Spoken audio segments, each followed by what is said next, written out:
Welcome to The Explainer. Today, we're jumping right into a massive 11-chapter report that totally pulls back the curtain on the AI infrastructure boom that's completely reshaping the United States right now. We're talking about AI data centers, sure, but more importantly, we're going to look at the fierce battle over the science surrounding their environmental impact. It's a fascinating read, so let's get into it. You know the players. Amazon, Microsoft, Google, Meta. They are rolling out these hyperscale facilities everywhere. And honestly, it's not just the sheer, staggering size of these buildings that's wild. It's what they actually demand from the local environment. This rollout is happening at such a breakneck pace that independent researchers are literally struggling to keep up and evaluate the true footprint of all this new infrastructure.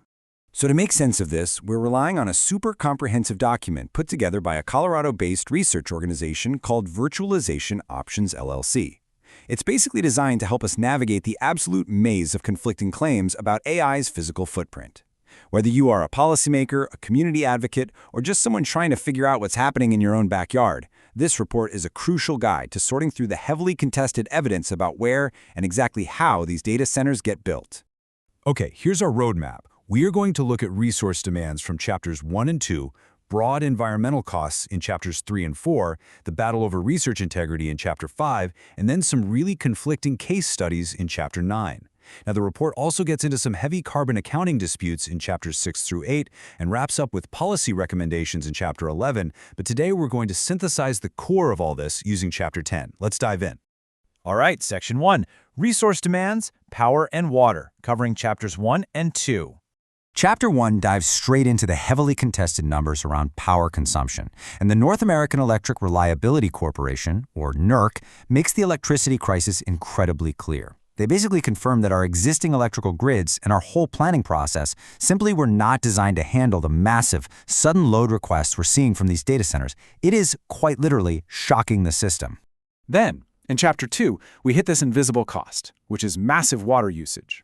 And it's invisible largely because tech companies have been pretty successful at keeping water use out of mandatory disclosures.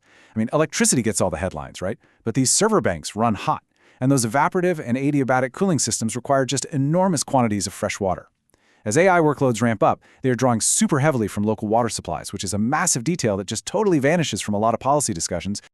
Moving on to Section 2, Broad Environmental and Local Costs, looking at chapters 3 and 4.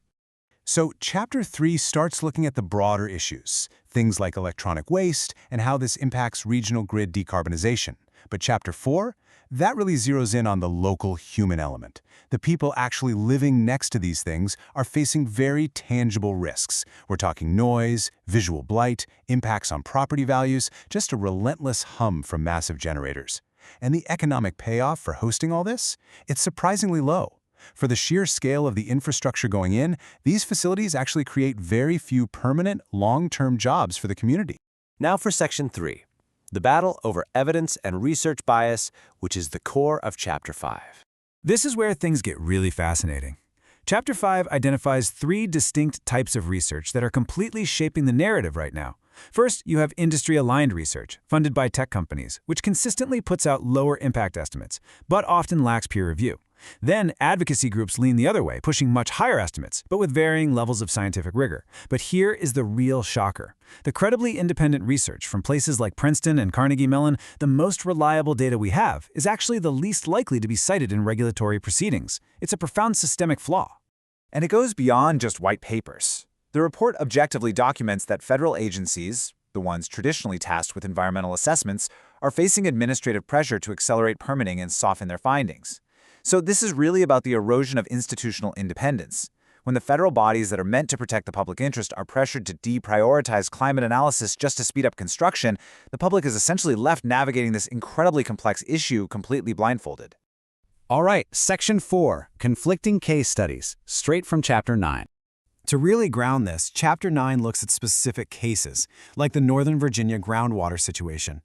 You have the exact same aquifer and the exact same proposed data centers, yet depending entirely on the methodological choices being made, and crucially who is funding the study, decision-makers are handed completely contradictory conclusions about whether the local water supply is actually safe. It's a perfect example of how manufactured this uncertainty really is. Which brings us to our final section, Section 5, Synthesis, what we actually know, covered in Chapter 10.